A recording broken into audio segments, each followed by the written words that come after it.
What are some things that people might be surprised that car insurance does not cover? The attorneys at Robichaux Law Firm LLC explain.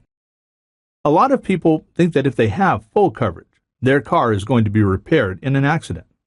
But if you purchase the minimum liability insurance required under the law, you don't have coverage for the damage caused to your car, and so your car can't be repaired.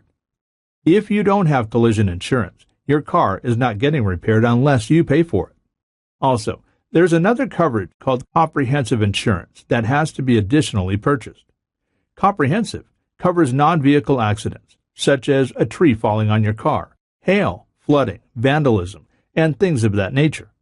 If you don't have comprehensive insurance, that property damage isn't going to be covered. Your medical bills are not going to be covered unless you specifically pay an extra premium for medical payments coverage. And, of course, your injuries and disability won't be covered unless you have uninsured motorist coverage.